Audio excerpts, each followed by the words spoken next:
As we said in the last edition, which was part B, the fact that the media were still persisting in their anti Muslim denial of the truth of Shuhada Sadaqat was not just an accident, it was a plan, intentional, Crusader based evilness. And since we have done that, we have noticed at least one website that has posted an item, the website called sportsweekda.com. And it is about a better picture that Shuhada Sadaqat has. Obviously, as we have mentioned, whenever she appears dressed as a Muslim, she looks much better, absolutely contented. That is the point. So let's hope that this one item that has been noticed, that we've just noticed in the last few minutes, gathers momentum and Shuhada Sadaqat is respected because she became a Muslim 5 years ago. So she was alive 5 years as a Muslim. And when she explained her journey through the various spiritual phenomena, and she read the Holy Quran, she said, "My God, I am home." This is not a minor statement. It's the most monumental, most phenomenal aspect of Shahada Sadaqat.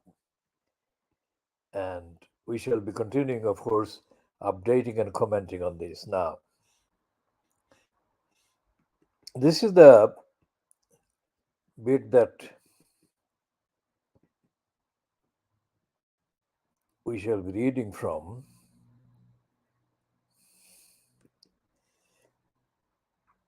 And the headline to the piece it reads, "A better picture, respect her name.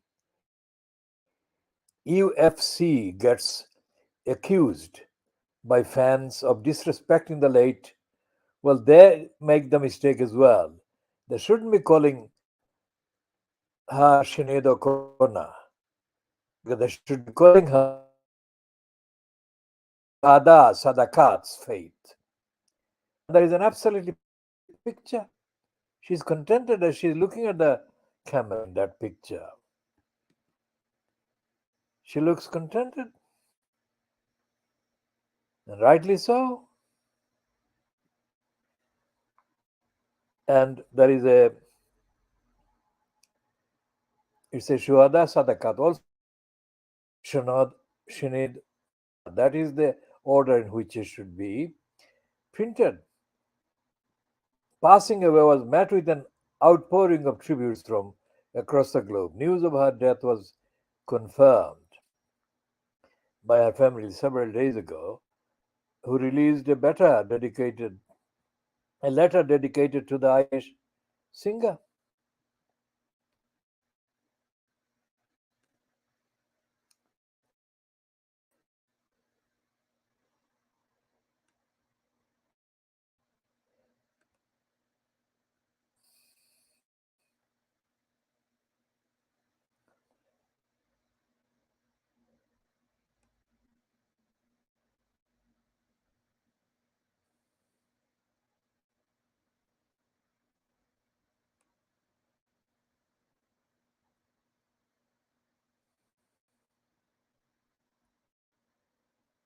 Fans on Twitter were less than pleased with the tribute, and some felt that the promotion had disrespected Shuhada Sadaqat's faith. They shouldn't be calling her themselves, they shouldn't be calling her Sinead O'Connor. She changed her name. and she looks absolutely contented.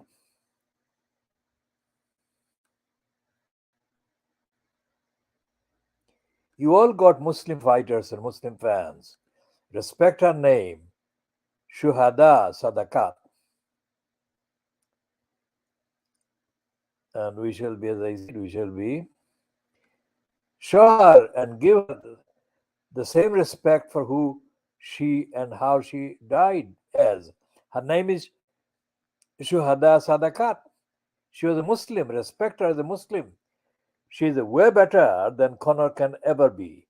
She was a Habib fan, not a Connor fan. Remember that, clowns. Shuhada Sadaqat, Inna lillahi wa inna ilayhi raji'un. She was a Muslim. Respect her as a Muslim. She's way better than Connor can ever be. She was a Habib fan, not a Connor fan. Remember that, clowns.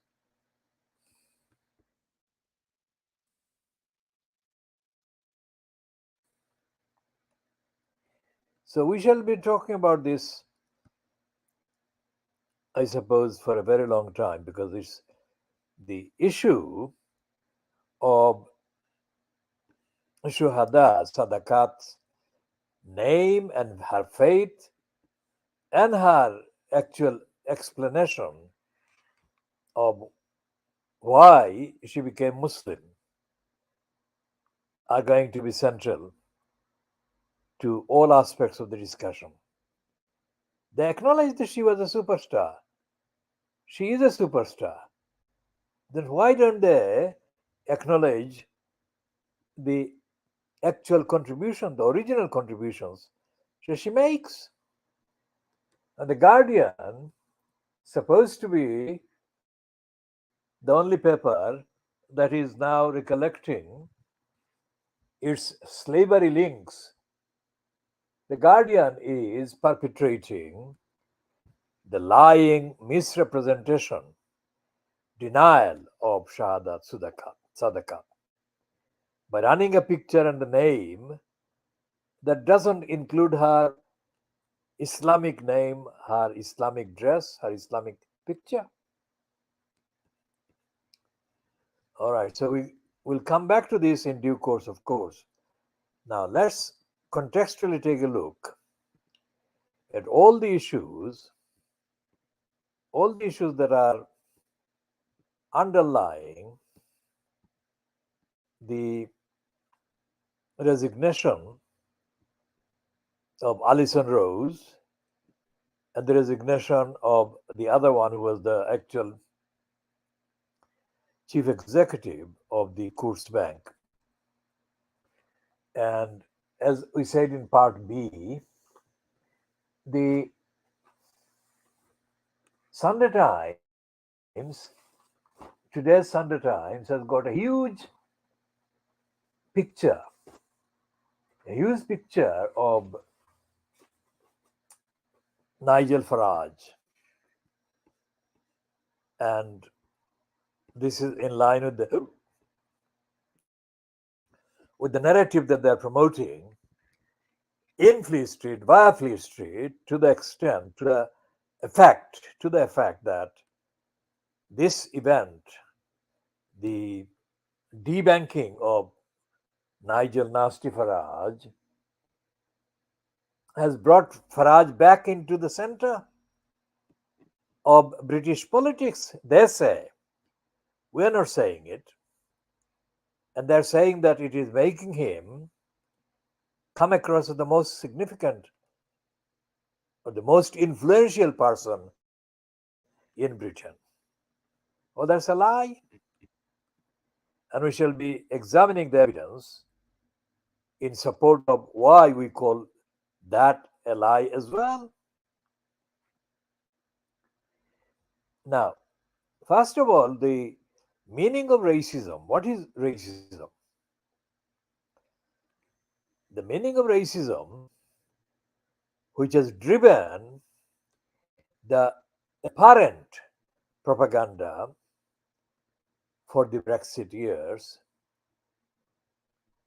is that they are hateful. They hate other human beings.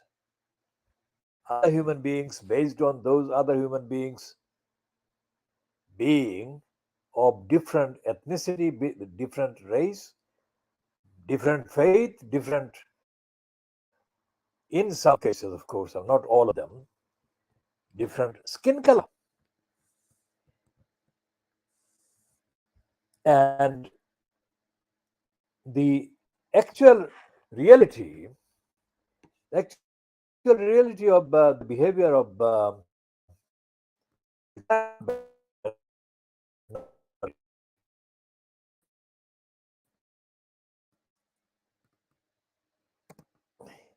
Rishi Sunak. What is Rishi Sunak's behavior saying? I'll come to that in a minute.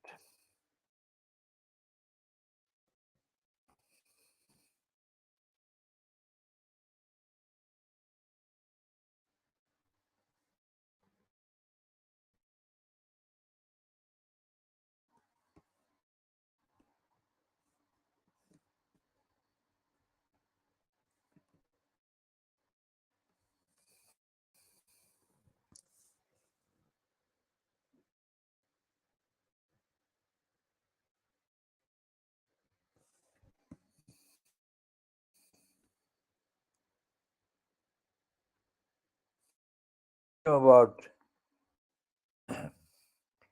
Grenfell Tower, and they're still refusing to call it massacre. We started calling the Grenfell massacres massacres, while the live television footage was being broadcast as the massacres were taking place.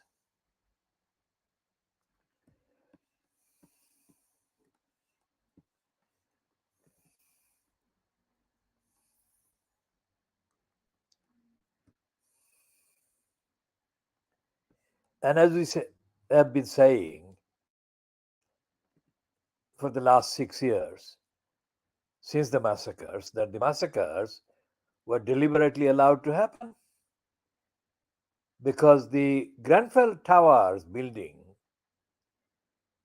was uniquely, geographically, physically, structurally accessible for emergency application of helicopter borne, aircraft borne water to put out the fire.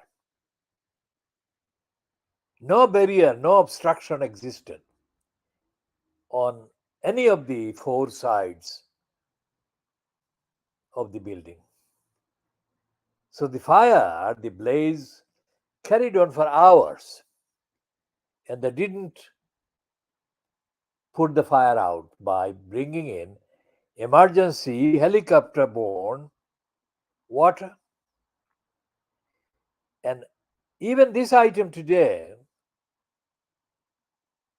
30th of July 2023, on the Guardian website, talking about the financial cost of the, they are saying it is not us. We call it massacres, but they are calling it disaster.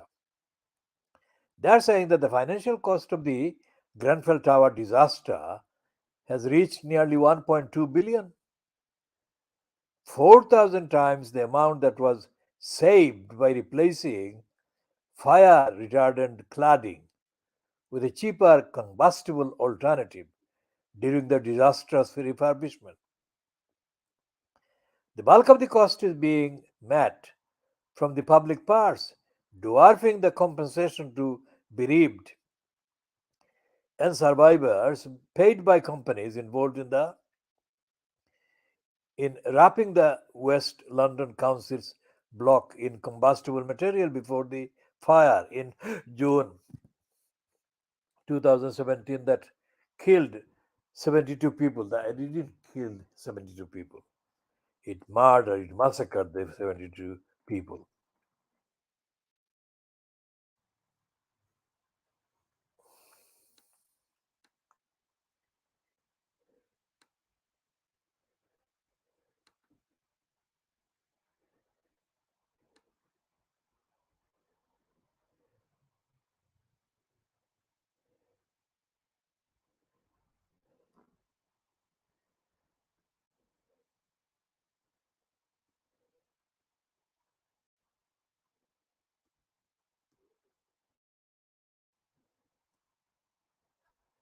Now, of course, the Guardian is referring to Deborah Coles, the director of Inquest, a charity that provides expertise on state related deaths. And they're quoting her as saying, the human cost of preventable tragedies is always paramount. But this staggering sum shows how failing to enact change when it is called for has a significant cost to the public purse because death is expensive.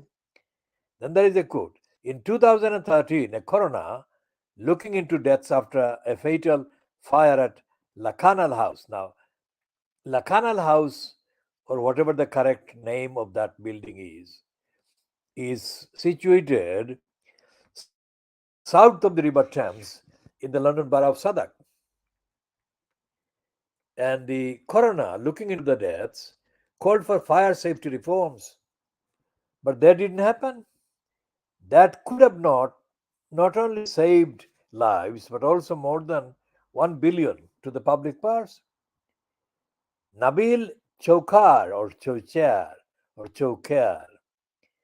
who lost 6 members of the family in the fire, described the difference between the overall cost so far and the 150 million settlement to bereaved and survivors as a disgrace. If they had spent a fraction of this money before the fire and listened to us families, the disaster would not have happened. Now, of course, this Nabil Chowkar is also brainwashed because why is he also included in being a denier of the only way that those people could have been saved? As I have been saying, we've been saying right from the beginning that there should have been emergency helicopter sorties carrying water, and most of the people would have been saved.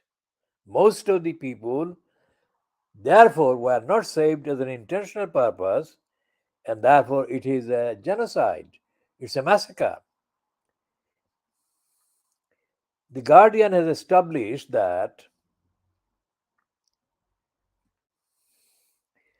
469 million has been spent or budgeted for Grenfell response by the Royal Borough of Kensington and Chelsea, who owned the tower and authorized cost cutting decisions that contributed to the scale of the disaster. A large part of this was required to buy new homes for survivors. 291 million pounds has been allocated by central government for costs associated with its ownership of the site, which will become a memorial. The public inquiry and police investigation, neither of which have yet concluded, have so far cost a combined 231 million pounds. Arconic, which made the combustible cladding, that is the company Arconic, has spent 35 million on lawyers and other advisors, and it recorded liability of 47 million in its accounts for settling civil claims. Close to 900 bereaved and survivors have so far received 150 million in compensation through civil court proceedings, a figure confirmed in the latest annual accounts of the Department for Leveling Up, Housing and Communities. So these are the one, two, three, four, five items that the Guardian claims it has established. After that, it says the figures come as high. No, read that again because the accent has been wrong. The figures come as High Court compensation negotiations continue, involving dozens of firefighters, police officers, and other claimants. A 50 million pound restorative justice program is underway using money obtained from Arconic, the council, and others. The council says this will take the form of the delivery of services to the bereaved and survivors and the immediate community. The Grenfell Memorial Commission, which is steered by 10 community members, will this autumn announce its preferred plan for the future of the burnt out tower. A memorial garden is considered a likely part of the outcome. Meanwhile, companies and organizations that are likely to be criticized in next year's final public inquiry report have been formally asked for their responses. The financial consequences of the fire stand, in contrast to the money saved in 2014 when the council's landlord body chose the cheapest contractor's bid and then shaved £700,000 off that in a value engineering exercise. It saved £293,000 by swapping zinc cladding for an aluminium alternative with a combustible poly, polyethylene core. The council has told the inquiry that cabinet members were never advised that additional expenditure was necessary for safety reasons. Think what this money could have done in terms of preventing deaths, said Coles, who is calling for a national oversight mechanism to ensure official recommendations for change after contentious deaths are enacted. We could have proper escape protocols for people living with disabilities, which were rejected by the Home Office, partly over cost, removing dangerous cladding, and building safe housing.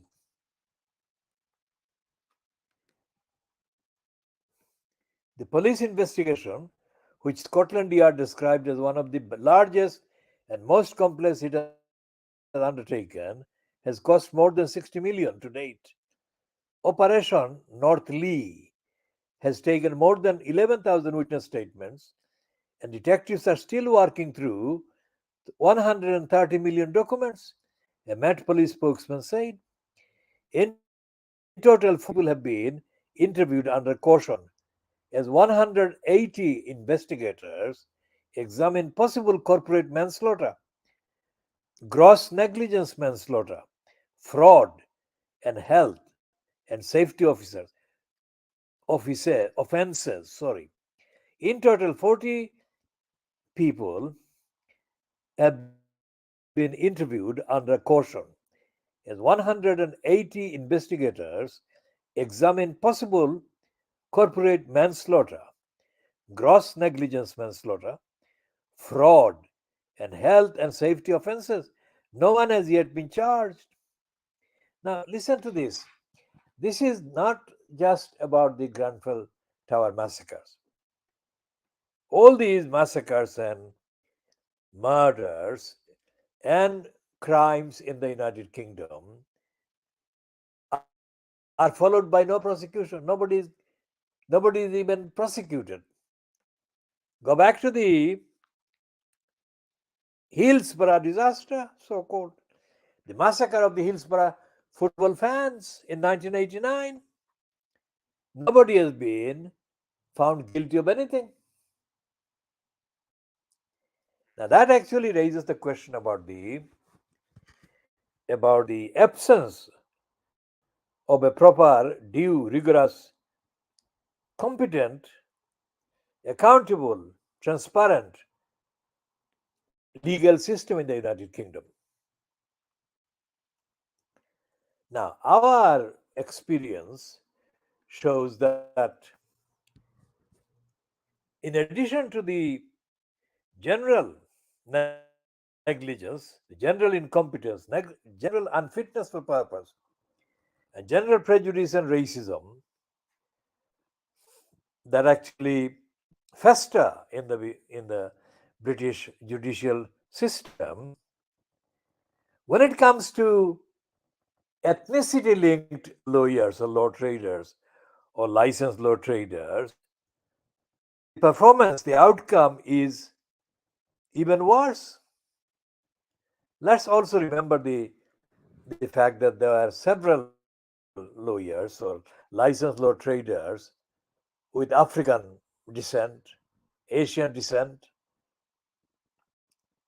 that claim to be engaged in seeking the truth about the murderers of Stephen Lawrence, and they haven't yet produced the result. So, what's the difference? We shall be talking about the ethnicity linked lawyers and their incompetence and their corruption and their criminality in due course, in, of course, essay length updates. Essay length updates.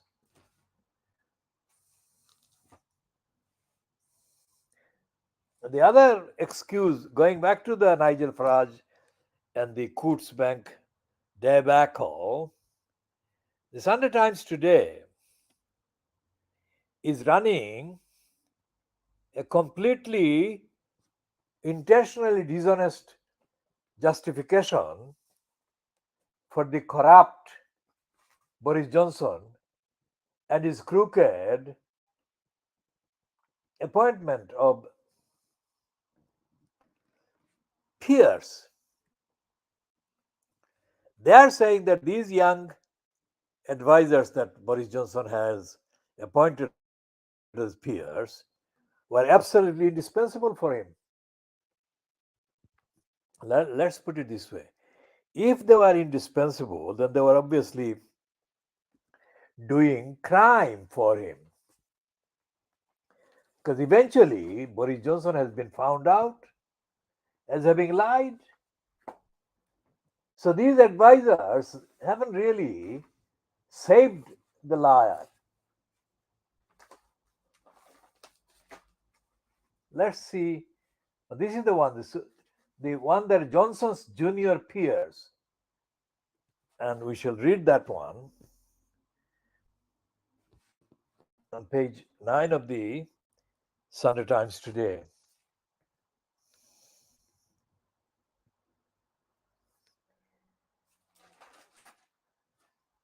Well, we'll come back to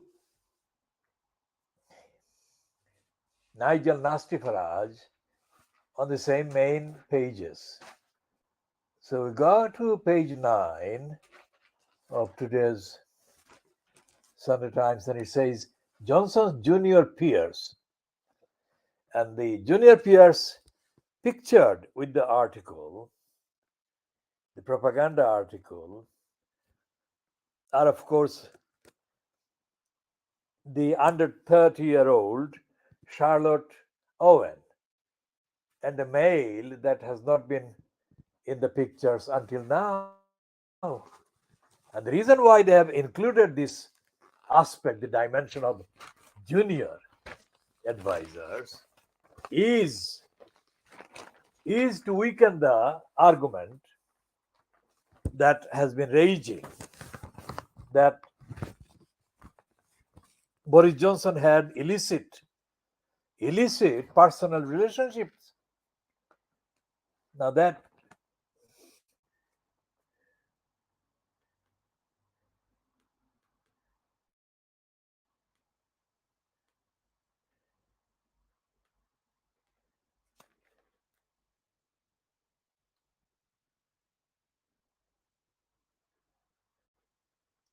now when the now deceased British licensed law trader and alleged pioneer of many of the human rights kind of legislation, Anthony Lester, hit the news before he died to the effect that he was giving a lift to an Indian woman, and we shall come to the details of who she was, when he put his hand on her leg or on her thigh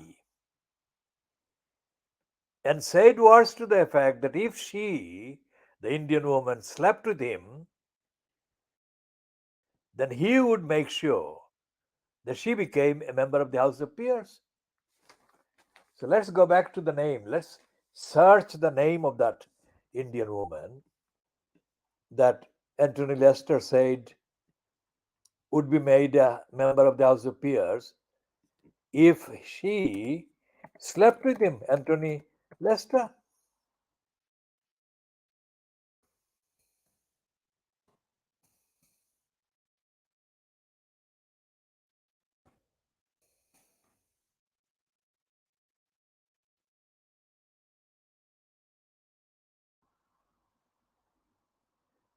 Now, this happened in 2018.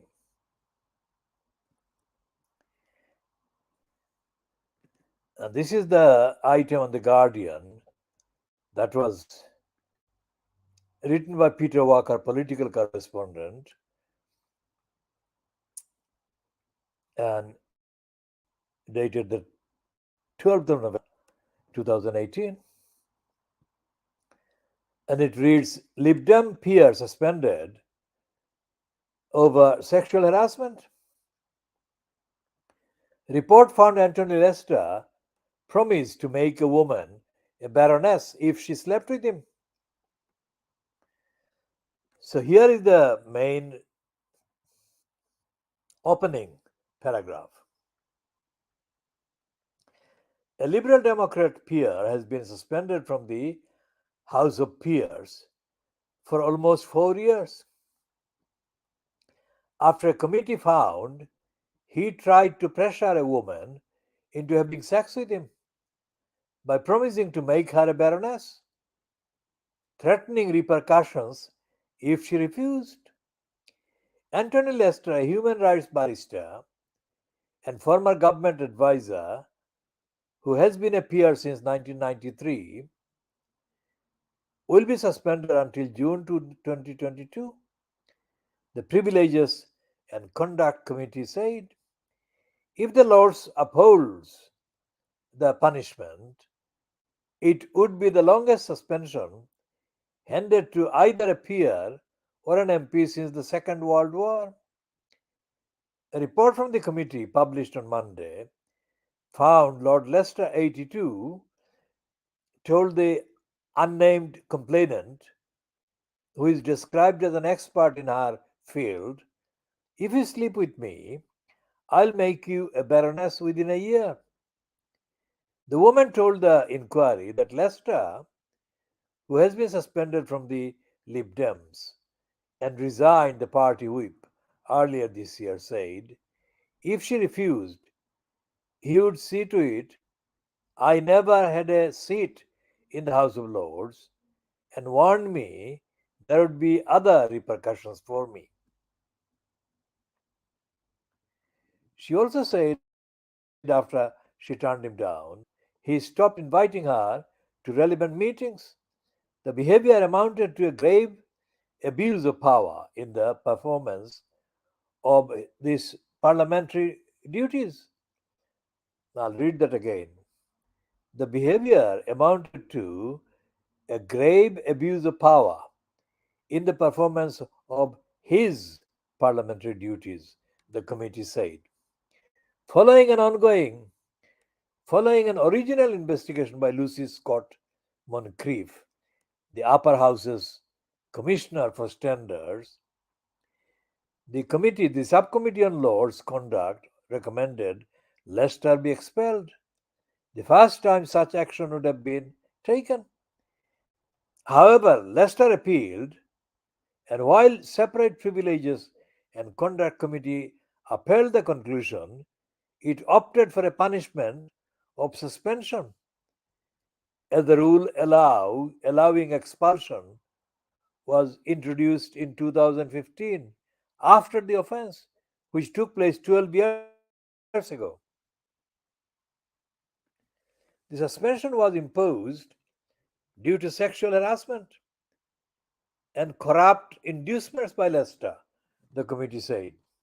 Scott Moncrief's report into the claims, first made by the woman in November 2017, concluded that on the balance of probabilities they were credible.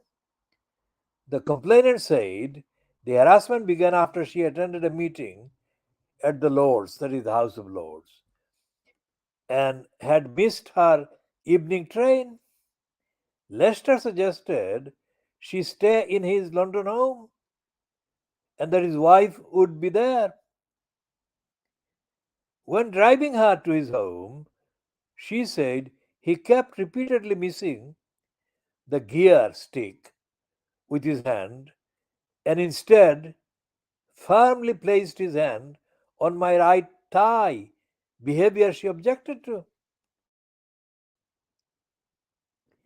After he made more suggestive remarks, she slept with her bedroom door barred with a chair, calling a friend to describe her worries.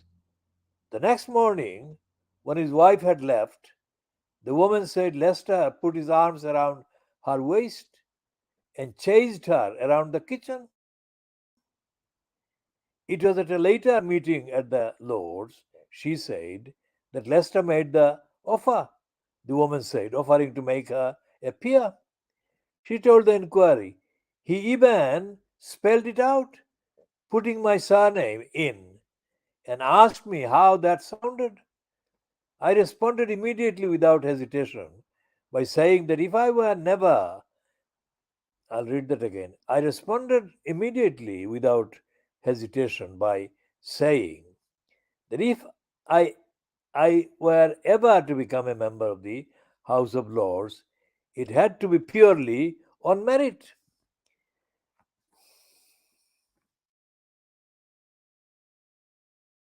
The report said the woman provided 6 witnesses, among them a judge, who were able to say she described the events happening immediately after they took place.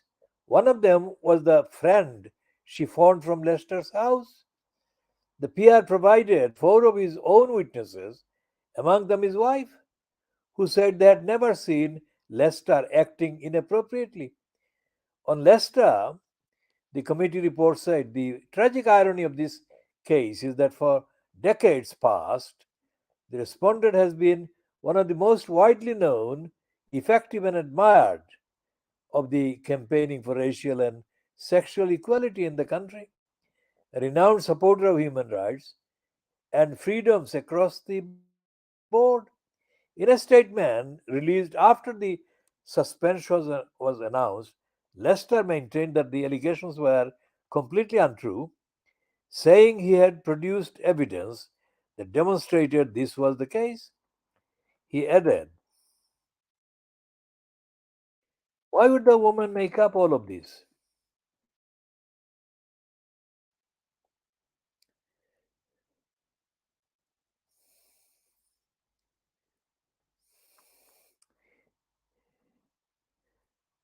In a statement released after the suspension was announced, Lester maintained that the allegations were completely untrue, saying he had produced evidence that demonstrated this was the case. He added, there has to be a fair process for investigating sexual harassment claims in Parliament. Parliament is supposed to be a bastion of the rule of law, but has ignored calls to reform this procedure properly.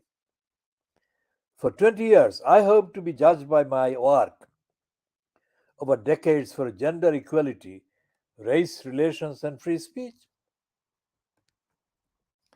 Now, I have read this in detail in order to make this point about the Sunday Times running this Johnson's Junior Peers, and their subheading or descriptive paragraph underneath that heading reads, when Ross Campbell, the young man that they have introduced now, and Charlotte Owen were elevated to the House of Lords, to the Lords. I mean, every time I use the word Lords, I'm quoting somebody. I don't believe in the Lords. The word Lords is completely not permissible. Were elevated to the Lords, aged barely 30, they faced incredulity and abuse. Tim Shipton and Hannah Al Usman reveal the secret of the rapid rise, how indispensable they were to Boris Johnson. Now, this is a complete rubbish. This is absolute lies.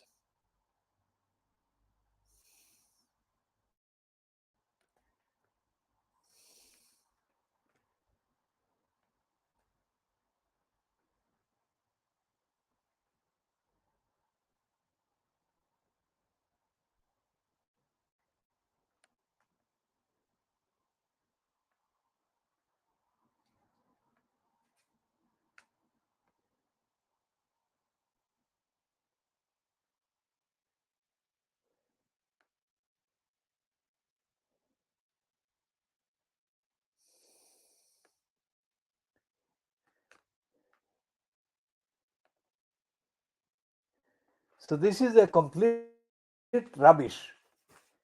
This is absolute rubbish piece. I'm not going to read anything from there.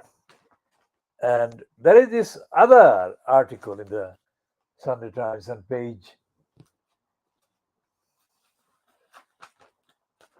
page 17 under the section News Review, and it says Rough Justice. And this is about Andrew Malkinson, who spent 17 years in jail for rape. Despite no DNA evidence and not matching the description of the attacker. After his conviction was finally quashed last week, his mother tells Katie Tarrant that the police must be held to account. Now, this is not the first time. Of course, cases of the police doing this kind of thing are coming out on a daily basis. Andrew Malkinson's mother, Trish, never shared a cold, cramped prison cell with a gang murderer. But the past 20 years have felt like a prison sentence for her, too. For 2 decades, people told the 76-year-old that her son was a rapist. Now both their lives are only just starting again. After Malkinson's conviction was overturned on appeal last week. Now, before going into the details of how he was in jail for 17 years, how come? How could he be there for 17 years? How could he be there even for 17 months? How could he be there for even 17 days? Where were the lawyers? What were they doing?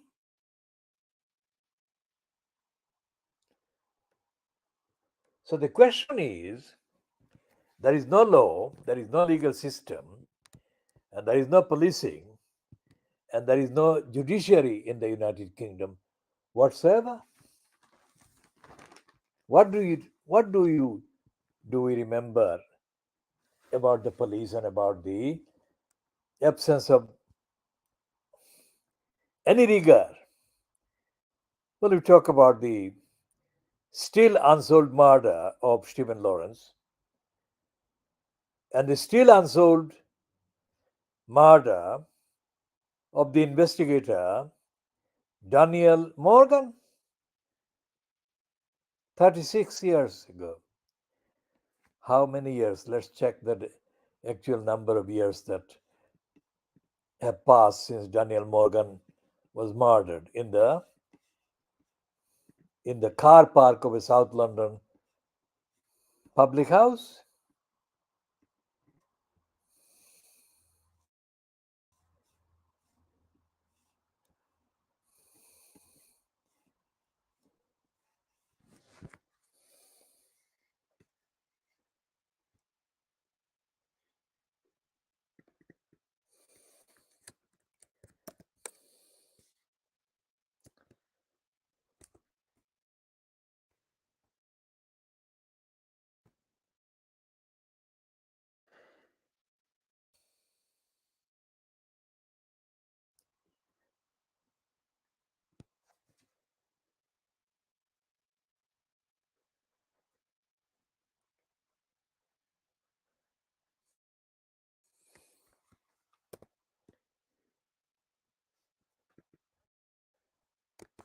So it's 36 years. Daniel Morgan was murdered in 1987, 37 years ago. And Stephen Lawrence was murdered in 1993, 30 years ago. And this man, Malkinson, was put in prison for an unproven rape charge against him 17 years ago. And Sarah Everard was kidnapped, raped, murdered, and her body tortured and her body mutilated by Wayne Couzens, the Metropolitan Policeman. I mean, how many such cases are there? And if there are even one case in 10 years, that should be shocking enough. But these cases are like the majority of the main duties of the police are being abandoned. And there is nobody, there is no platform, and there is no method of holding these people to account. So, what do the lawyers exactly do for which they get paid millions of pounds? And as I said, our community involvement has been unique in terms of advocating the legal rights of the community collectively, legal rights of individuals who have experienced the need for legal representation and support, and we have provided those. And we have saved people from utter and absolute deadly disasters. Let's take the example of Abdul Salik. Abdul Salik was an illegal immigrant who stole somebody's passport and used that passport to enter the United Kingdom in 1970. When this became known that he was an illegal immigrant and he was staying in the United Kingdom on somebody else's passport he had stolen, he was left with no option but to accept that he should be deported and he was going to be deported.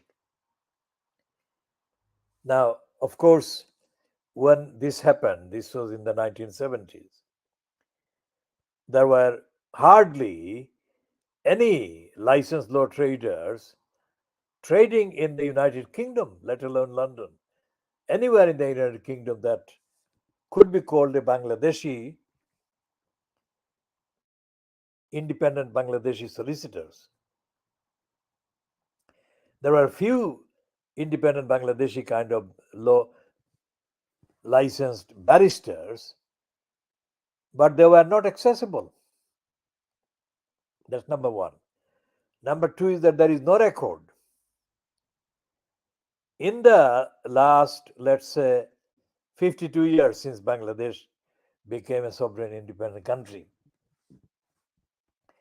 and people who used to be associated in the United Kingdom as coming from East Pakistan became known as coming from Bangladesh. There is no record of anyone from Bangladesh who is a licensed law trader who has broken a legal case, let's say, or carried out a legal representation work that can be described as significant. Okay? Now, if there were anyone, I don't know of anyone. Now, anyone watching this program, and if they are aware of any such person that I'm not aware of, then they're most welcome to contact me confidentially and let me know the details of the case or cases, and I shall accordingly investigate the actual evidence. And if true, then I shall review my statement and I shall update accordingly. In the absence of any such evidence, I assert that there is no Bangladeshi licensed law trading barrister, no Bangladeshi licensed law trading solicitor who can be called or described, objectively called a competent,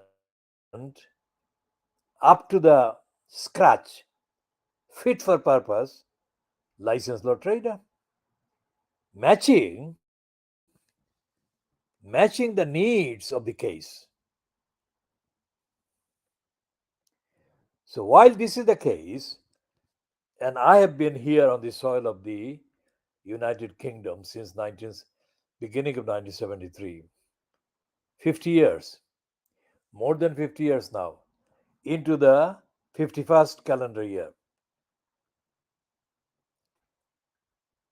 I have not seen and I have not come across any evidence that anyone else has seen. A single one coming from what is now Bangladesh that has produced legal representation work or legal research work or strategic legal opinion at any stage, either within the formal court system on the judiciary or within that framework, but not formally, informally. And yet, for 51 years, for various reasons, there have been people desperately needing specific, specialist, highest caliber legal representation, advocacy, help, and support. Now, if any of those people who have been in need of such support had to pay at the market rate, that is to say, commensurate with the actual outcome, then there would be, in 2023 prices, required to pay millions of pounds. Despite the various rumors spread about the so called Bangladeshi entrepreneurs in the United Kingdom, none of the Bangladeshi entrepreneurs, successful business persons, has got millions of pounds to spare. Even one of them were in need of that kind of legal expertise. So, where did this series of desperate cases got the legal support, the advocacy support? Well, I can say, and I'm saying this, I have provided the legal support. I have provided the legal support not because I have been doing business as a licensed law trader advertised. I have provided the support, and I do provided the support because of my knowledge of the law and my clarity of understanding of the law. Now, if I were to charge anyone based on the outcome, let's say, I would be charging at a rate higher than the rate charged collectively by these overhyped law firms or the overhyped licensed barristers. And yet I have not charged anything.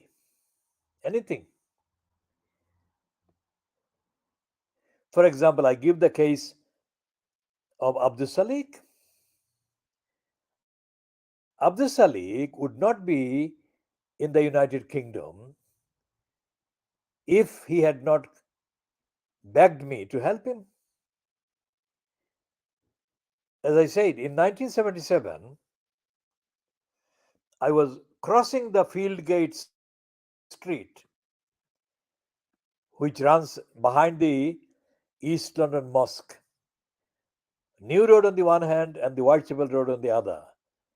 It runs parallel behind the East London Mosque. I was crossing the Fieldgate Street sometime in late July or August, probably the first part of August 1977, when I felt somebody touch me on the shoulder behind. I turned around and I saw somebody I didn't know. So I asked this individual who they were, and this one almost immediately burst into tears. And he said his name was Abdul Salik and that he was going to be deported because he had mistakenly trusted the local MP Peter Shaw, who had exposed him to the Home Office instead of helping him. And because of Peter Shaw's betrayal of his confidence, Abdul Salik was imminently going to be deported out of the United Kingdom. So the Fieldgate Street has got now, in the corner of Fieldgate Street and New Road, there is a cafe called Shalamar. I can't remember what it was called in 1977, but there was a cafe in place running at that time as well. So, for reasonable space discussion, I think I went into the cafe with Abdul Salik and asked him to give me the facts of his case. Now, that was in, let's say, 1977. So, 78, 79, 80. It took a good 3 years before the Home Office withdrew their deportation order and told Abdul Salik that he could stay. In those 3 years of campaign, the main campaigner is me. And there was no lawyer. There is no sight of a lawyer anywhere within 5 million miles. And if there were a lawyer that Abdul Salik could get help from, there is no way that Abdul Salik could have the financial ability to pay anyone. So we had dozens of sittings, conversations, and Abdul Salik was crying. Every time I would have a meeting with him, he would cry. Now, whether he was genuinely crying or not, I cannot say, because the individual was new to me and I am not used to crying for effect. So I don't know whether his crying was true or false. But what did happen was that because he didn't get deported, Abdul Salik got the permission to stay. Then, as soon as he got the all clear that he could stay, what does he do? He doesn't talk to me. He takes a trip all the way to his village in Balagonjan, Silot, and he takes with him one of the men that was a friend of Peter Shaw's and the one that I had to threaten politically in order to get Abdul Salik the help from Peter Shaw. And the help from Peter Shaw was that Peter Shaw and his cabal tell the Home Office to let Abdul Salik stay. So whoever this individual was that Abdul Salik took to Balagonj was not a friend of his. Now, if Abdul Salik had been deported, what would have happened? Many people have committed suicide when they have been deported, and others have met with other difficulties and tragedies. Nobody knows what would have happened to Abdul Salik if he couldn't stay in the United Kingdom. The definitive moment came one evening when about 12, 15 people with me gathered together at Abdul Salik's request in the Cannon Street Road when he was desperate. He was weeping and he was crying, and he wanted us to stop his being deported to Germany the following day, because that was the time when he was due to be deported. No sign of a lawyer, and there has not been this a sign of a lawyer in the time that has passed since the 1970s to now. So what I said to Abdul Salik was that the main person that had given the Home Office the information, according to him, that is Abdul Salik, was the local MP Peter Shaw. And if Peter Shaw would tell the Home Office to reverse the case, that is to say, whatever he said originally to the Home Office, that is to say, he said that Abdul Salik was an illegal immigrant, which was factually true, and he should now say that Abdul Salik was a member of the local community which needs him as a member of the local community. And I said in a face-to-face conversation with Dan Jones in Dan Jones's house in Cable Street, which is not far from Abdul Salik's flat in Cannon Street Road. I said to Dan Jones words to the effect that if Abdul Salik was not helped and if Abdul Salik was actually deported from the United Kingdom, then I would make it my case, my cause, to organize, mobilize such a big political campaign in the East End of London, the like of which had not been seen up to then. Now I said that, and I said that as I am speaking now, and I told Dan Jones to find Peter Shaw. Dan Jones said that Peter Shaw was not in London. He was outside London or outside the United Kingdom. Now, as a investigative campaigner, I knew that Peter Shaw was in London. How did I know that?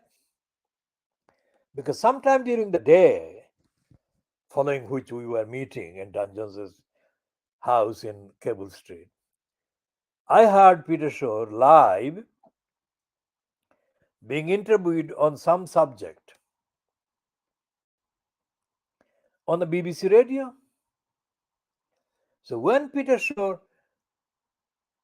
finished, Peter Shaw obviously didn't communicate regularly with Dan Jones, and Dan Jones didn't listen to the radio with the kind of attention that I did, obviously.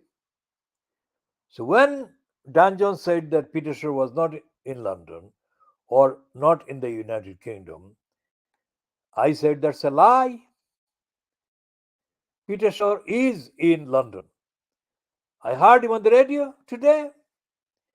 Go and get him.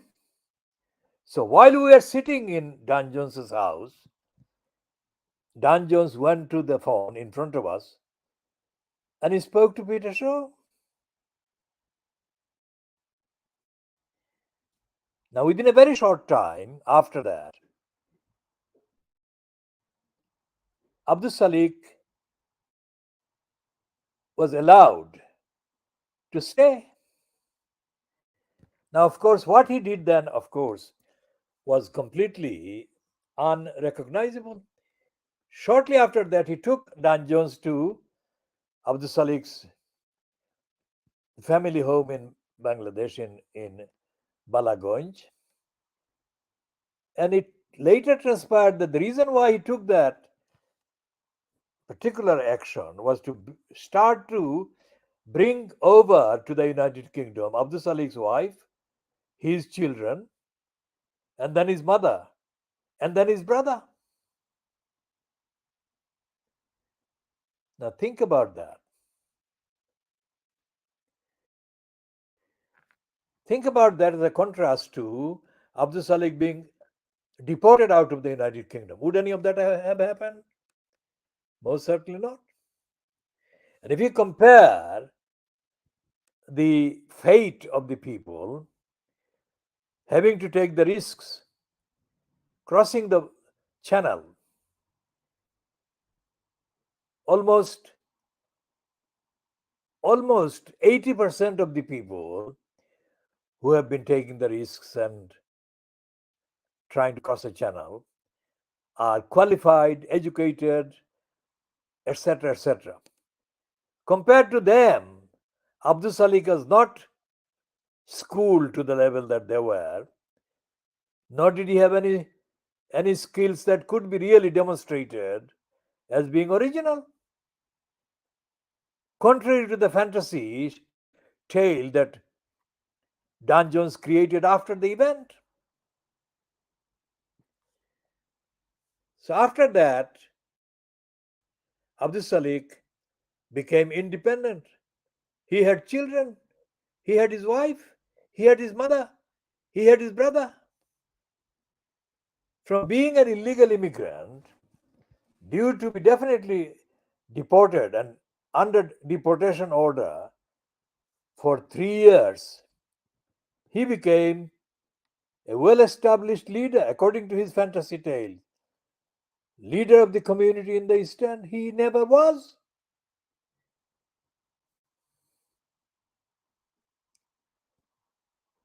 Now, how much money did he have to have in order to change himself from an illegal immigrant into an established leader of the people?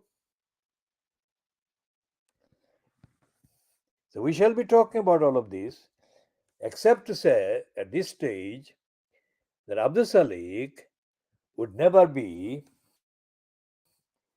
definitely never be anything like the leader. He never was a leader, but anything like the leader that he claimed he was. And then he got the corrupt Dan Jones telling pack of lies, saying that Abdul Salik was an artist. Now, anyone who wants to test the veracity of that claim is welcome to actually independently check any artistic creation that Abdul Salik made and then judge for themselves as to whether Abdul Salik qualifies for the praise that Dan Jones heaped on him to create a phantom personality. Now, I said to Dan Jones on that definitively defining night that I didn't know Abdul Salik, but as a member of the community, as a member of the community that I belong to, I would create such a political upheaval that Dan Jones would be regretting that he took part in anything to do with the deportation of the Salik. I will come back to talking about Paul the Jew Beasley, who was the leader of the local Farmers Council at the time.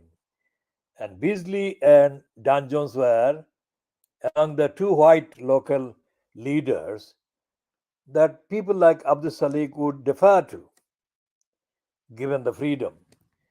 But of course, Abdul Salik was only in contact with me because of the dire situation that he was in. No white person would touch him, and there existed no lawyer. And as for the Home Office, he had to regularly go to the Home Office immigration center that needed person under deportation order to sign regularly that they were not absconding, they were not disappearing, running away. So somebody who regularly took Abdul Salik in their car to put that signature on daily on the south of the river Thames still exists.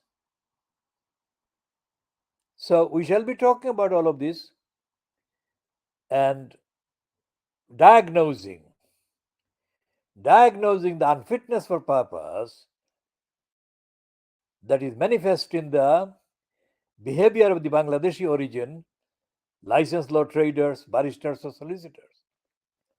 Most of them are criminals in the ordinary sense of the word criminals.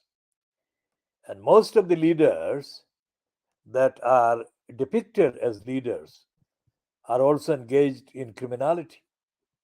For example, in the pieces that Ted Jory published during 2013, let's say, 2014, he dealt with the case of, let's find this one.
Here is the piece that Ted Jory published.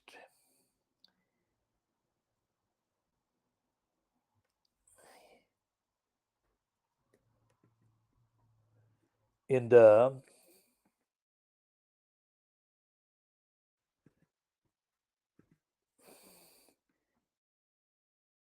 Daily Express where he was working at the time, Ted Jory that is. And the heading is Anger as London Mayor gives glowing court reference for convicted insurance fraudster. That's Tuesday the 18th. Tuesday the 18th of February 2014. And it says one of Britain's most controversial mayors provided a glowing court reference yesterday to a convicted insurance fraudster who was then sentenced to 3 years in jail for money laundering. Think about that. Lutfur Rahman, in post as an elected mayor of Tower Hamlets, gives glowing reference.